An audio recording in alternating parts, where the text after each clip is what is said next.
Hi there, I'm Rebecca and a really warm welcome back to my channel, PumpkinBecki. This week's video is all about bees. Bees, bees, bees, bees, bees. Let's get started.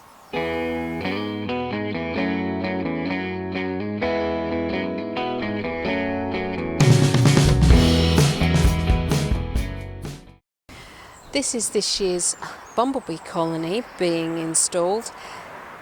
Again, it's come from Dragonfly and fits inside their lodge.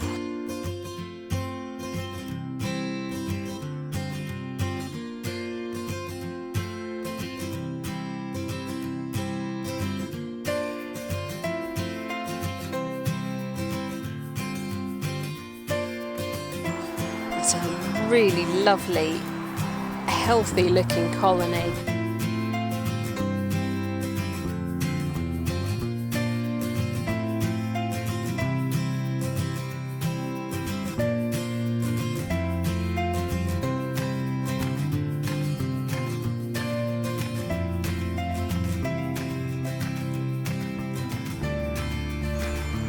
And when we first slide the door back, they're so keen to get out, they suddenly all rush the door. We've not had that before. You get the odd one or two that suddenly flies out in surprise that it can get out, but this is like a mob attack on the front door.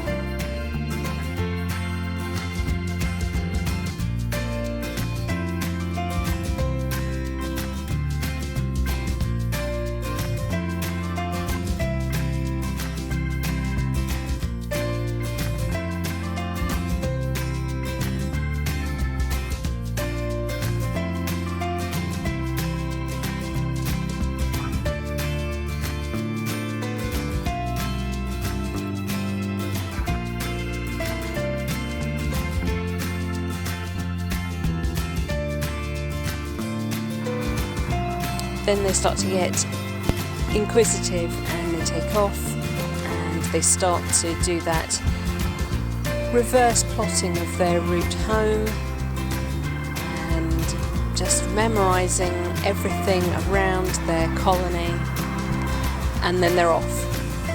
And they come back about half an hour later having gathered lots of pollen. And it's lovely to see them coming stomping back in with their little saddlebags full of beautiful yellow pollen. And this is them about a week later, well and truly settled in. It's first thing in the morning, so it's a little bit cooler. They're not really active, but happy nonetheless.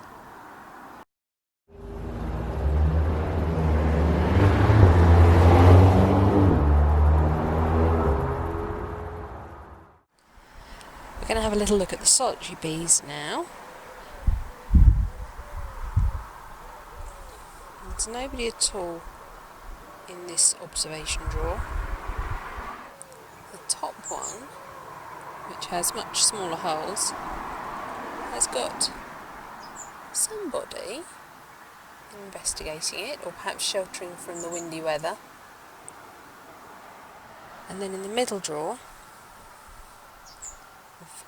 definitely got 3 completely capped off.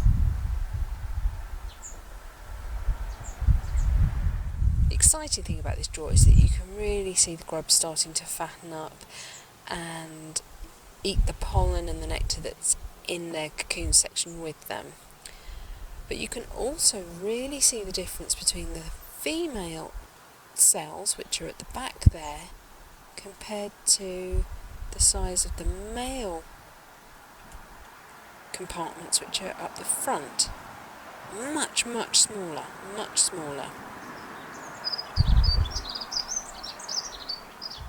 For some reason, nobody seems to like this bee block.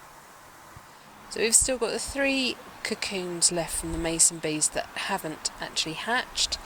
That's 2 males, the smaller ones, and the female, which is the larger cocoon. It's a shame, but all the others hatched, so that's quite a good rate. Nobody's want to use these tubes, which is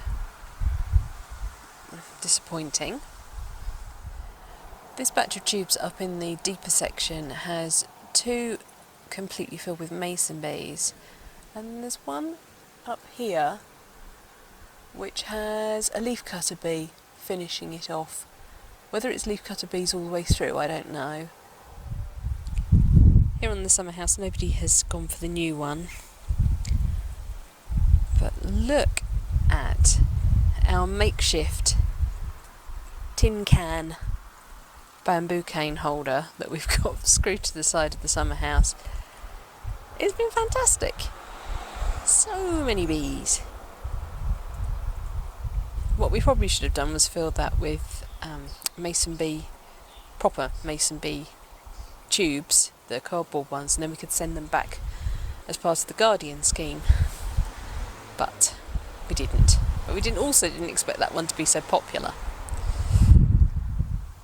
There's been a fair bit of interest in this one from our friend Luke at Pembury Recycle, which is lots of fun. We painted it in the Cuprinol Beaumont Blue garden shade paint. And this one over by the chickens has been very busy this year. Now, talking to the guys at Mason Bees UK, it would appear that the mason bees have had a really short season this year. I was talking to them about the fact that we'd suddenly got leafcutter bees arriving and filling up tubes, and did they want to take those on, and how abruptly the mason bee season seemed to have stopped. And he agreed that yes, the hot May, I guess, has sort of shortened their season.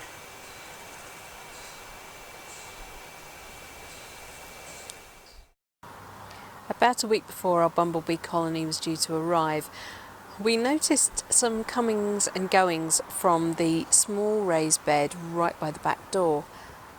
And sure enough, it's turned out to be a bumblebee colony, a wild one that has set up home in the raised bed. We're not sure exactly where the entrance to it is, but we're pretty much having to leave that whole bed alone just so that they can do what they need to do. And it's a real privilege actually to have them in the garden, just wild ones from nowhere, just in our garden.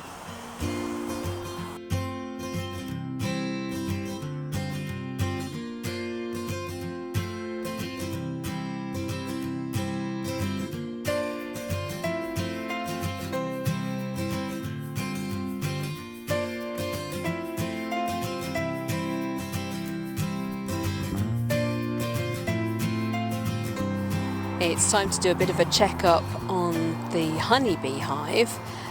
So far, we've just seen lots of activity, nothing too frantic. There's not been any signs of swarming or predation or anything like that. We're taking off the lid, and you can see that some bees are sitting on the top of the crown board, and they've also managed to make a little tiny bit of honeycomb on the top there. Bees are naturally programmed to fill spaces within the hive, so if there is a strange space, they will build comb in it and fill that space. They seem to have really enjoyed the warm May. Obviously they've quietened down as the weather got cooler and damper as June came in, but today the sun's out again and they're nicely active. It's quite early, so at the moment the hive is in the shade.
Now the exciting thing this year is that we've actually been able to keep our honeybees over winter.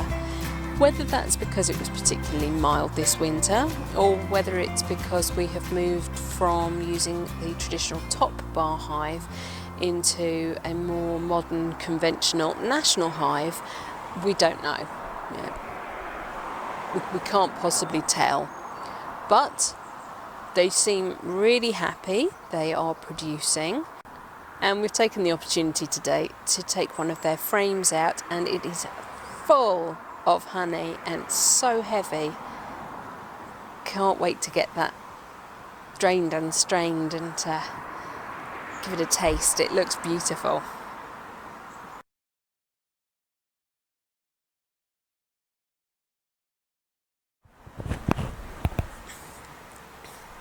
Hi there, I'm Rebecca and a really warm welcome back to my channel, PumpkinBecki. This week's video is all about... Oh, got one in my hair.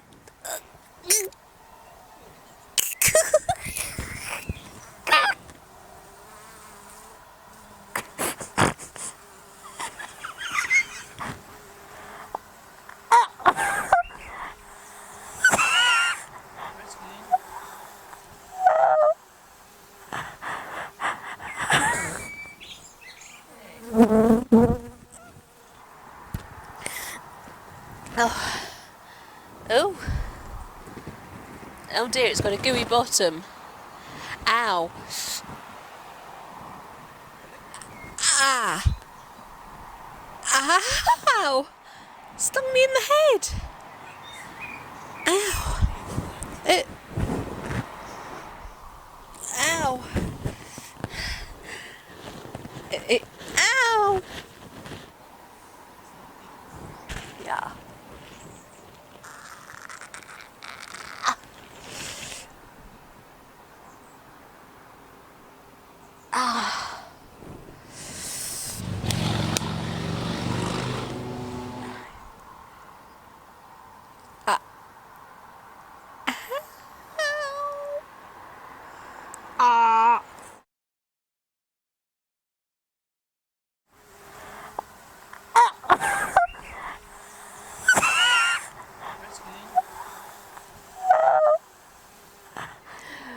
Right, that's it for this week's video. Thank you so much for watching. Please remember to rate, share and subscribe to me here on YouTube. And until next time, bye.